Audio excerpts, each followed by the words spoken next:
Muy buenos días a todos, muy buenos días Julián, muy buenos días Charlie. Hablar del futuro y hablamos cada vez más del presente, de lo que nos está pasando.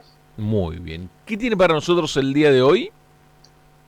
Hoy vamos a hablar de términos que pueden sonar muy raros, como determinismo algorítmico o mutaciones poligénicas, pero que lo vamos a bajar a cuestiones que nos están pasando hoy. ¿Ustedes se acuerdan cuando hace unos años nos proponían en hacer test de ADN y nos decían de dónde provenían nuestros ancestros? Hacían estos test, Mundial Saliva, una empresa norteamericana, o varias, en realidad Ancestry y demás. ¿Lo harían ustedes un test de ADN si supieran que unos años después podría definir si te dan un crédito, un seguro, o incluso si es parte de poder conseguir trabajo? La noticia es que una empresa de estas, 23andMe, una de las más grandes, que tiene 15 millones de muestras de ADN, presentó la quiebra. Y cuando la empresa presenta la quiebra, está a la venta. Y el activo más grande que tiene esa empresa es precisamente la base de datos de 15 millones, genética de 15 millones de personas. La idea de esta columna no es entrar tanto en la discusión bioética que siempre hay que dar sobre si se puede o no utilizar esa base, o también en la discusión sobre la contratación y qué ha puesto cada uno, sino empezar a pensar, a politizar la inteligencia artificial. Los temas de los problemas actuales no los creó la inteligencia artificial, pero sí los magnifica, ¿no? Y un poco en esta columna que siempre definimos, la columna para tecnocuriosos politizados, queremos meter ese tipo de debates. Como le decía, 15 millones de personas a lo largo y ancho del mundo confiaron en 23andMe y hoy sus datos genéticos, que es, estamos hablando del ADN, ¿no? Lo más íntimo de una manera que tenemos, están ahí, en esa base de datos. Para el que no lo recuerda, te mandaban después un kit, pues básicamente escupías en un tubito, tirabas saliva en un tubito. En las semanas tenías un informe de dónde venían tus ancestros, si era más español, austrohúngaro, que hasta algunas cosas medio más marketineras como qué probabilidad tenía con ese ADN, no sé, que te guste el helado de menta granizada. Circuló en nuestro país, pero lo que queremos discutir no es solamente eso de los datos que uno daba por curiosidad, sino que aparece esta idea de que el futuro de una persona puede ser absolutamente calculado en base a datos. Esto es lo que hablábamos en una columna el año pasado, el determinismo algorítmico. Imaginémonos que con esa genética, la inteligencia artificial la procesa todos esos grandes volúmenes, construye patrones, correlaciones, y cuando los cruza con información genética e incluso con datos sociales, va generando puntuaciones poligénicas. Esto parece un capítulo de Black Mirror, pero sin embargo es algo que se está dando en estos momentos en muchos lugares que empiezan a pasar de esa idea de que con el ADN íbamos a saber si teníamos la predisposición a tener colesterol o diabetes, a qué probabilidades de, incluso de bajo rendimiento académico o de una carrera u otra, puede haber en nuestro ADN. Hay muchas investigaciones en esto y el problema no es tanto en la discusión más técnica, sino en para qué se utiliza. Imagínense si una aseguradora o las aseguradoras acceden legal o ilegalmente a la información y empiezan a poner la prima basada también en nuestros, de alguna manera, datos genéticos. ¿Quién procesa? ¿Con qué reglas se procesan? Cuando entramos a cada una de estas aplicaciones de salud o para los runners o estas cosas y le ponemos toda nuestra información de salud y nadie lee qué dice antes de aceptar. Bueno, hoy lo que queremos traer también es esta idea de que todos los datos de nuestra salud, genéticas, etcétera, etcétera, en algún lugar están y puede haber gente, y hay gente que está tomando como verdad, o como una gran verdad objetiva, esta idea y que empieza a haber una presunción, como hablamos el año pasado, de culpabilidad algorítmica. Hay un libro que me parece muy interesante, que es el año pasado, que es del sociólogo Dalton Conley, que se llama El genoma social, y que plantea mucho esta discusión sobre la genética en el vacío y la inteligencia artificial y cómo interactúa con el entorno. Pero lo que me interesa, para dar un poquito una primera parte de cierre a esta columna, es que hoy las bases de datos genéticos son en sí mismas infraestructuras estratégicas, ¿no? Como sé, como las telecomunicaciones. ¿Por qué? Porque van a permitir conocer poblaciones enteras, anticipar comportamientos, porque puede tomarse para diseñar políticas o incluso negocios o investigaciones como que puedan generar curas, enfermedades, incluso enfermedades que todavía no desarrolló una persona. Pero también pueden ser tomados, como decíamos, para construir patrones sobre las personas, en base a eso tomar decisiones corporativas que pueden perjudicarnos. En nuestro país hay una ley de protección de datos personales, pero como siempre hablamos, estas grandes bases de datos no están precisamente en los lugares donde la ley más protege a la información que es nuestra. Entonces, ¿puede venderse ese ADN 23andMe o de Ancestry o alguna de estas como parte de un paquete empresarial? Bueno, formalmente no.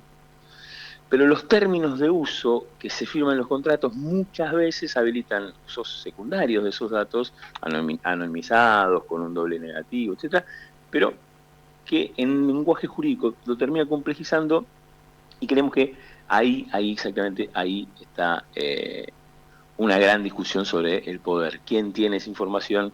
Decide. Suena una cuestión muy grande, pero son cuestiones que nos están pasando hoy mismo porque muchísimos argentinos confiaron su ADN a empresas que hoy están a la venta, quién sabe en qué mercado. La gran pregunta es la finalidad de esto, Juan, ¿no? Recuerdo hace un tiempo, la finalidad y en qué contexto se hace esto, porque me vino rápidamente a la memoria la lectura del Iris. ¿Te acordás que hace un par de años en muchos barrios populares, incluso aquí en el sur de la provincia de Santa Fe, hacían filas para la cuestión de la lectura del Iris, el reconocimiento facial? Y la gran pregunta es la finalidad. Es una cuestión de estudios para después presentar estos datos. ¿Por dónde pasa la finalidad de todo esto? Y, o mucho más profundo, ¿quiénes están detrás también de todo esto, no? Claro, ahí das con algo que la lectura de iris o el reconocimiento de iris es una tecnología que, bueno, nada, es un patrón único, pero el estudio de muchísimas iris nos van permitiendo generar una gran base de datos repetibles del iris, y tiene también como la genética, como el ADN, muchísimos cuestiones que hoy se usa desde para abrir tu celular hasta Sí, para sí, el control de fronteras, sistema de cámaras, identificación, hasta para abrirme Argentina, digamos, ¿no? sí, sí, sí, sí. Y ahí está una cuestión que escala esta cuestión. ¿Por qué? ¿Y por qué la inteligencia artificial lo escala?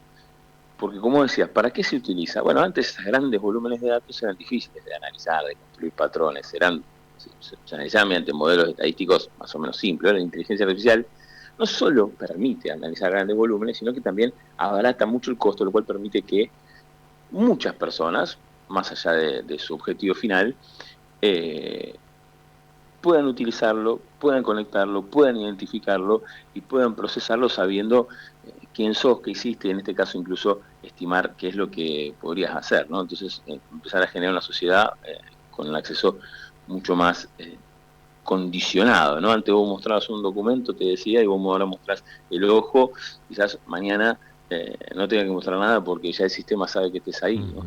Y me parece que ahí, en esa cuestión, cierro con esto, me parece que esa cuestión de que pueda haber un score internacional o alguna manera empieza a aparecer como algo, y que lo pongan como algo objetivo, algo racional, algo de inteligencia artificial, es una preocupación que hay que empezar a discutir. Como siempre decimos, la inteligencia artificial en sí misma es una herramienta, no es ni mala ni buena, sino que puede estar en el uso de que le den precisamente. Y esto de 23andMe y su quiebre no es solo una noticia empresarial, sino también que es una alerta Claro. para estar empezando a ver qué tipo de mercado global de datos genéticos se puede estar construyendo.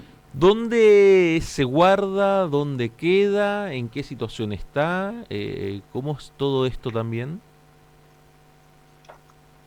Bueno, el tema es precisamente ahí, ¿no? Uno entrega sus datos acá, la ley argentina decía te protege, se lo entrega en este caso 23andMe, puede ser Ancestry u otras empresas, pero uno no sabe a dónde está esa información, ¿no? Por lo general estas empresas tienen no un único lugar, sino una infraestructura distribuida, separada, principalmente está en Estados Unidos, ¿no? Donde tienen los servidores, pero esos datos en ningún lugar está claro dónde están, o si están replicados, ¿no? O si lo tiene en diferentes centros de datos. A mí no Ujú. aclara si lo tiene en centro de datos propios, se alquila, o qué tipo de nube, para decirlo de alguna manera, tiene estos datos, digamos. Entonces ahí también hay una cuestión de en qué lugar. Hace unos años también sufrió un intento o una violación de su seguridad digital, y bueno, ahí también se ponía en duda a quién le estamos dando nuestros datos, que es Ujú. algo que muchas veces pensamos poco.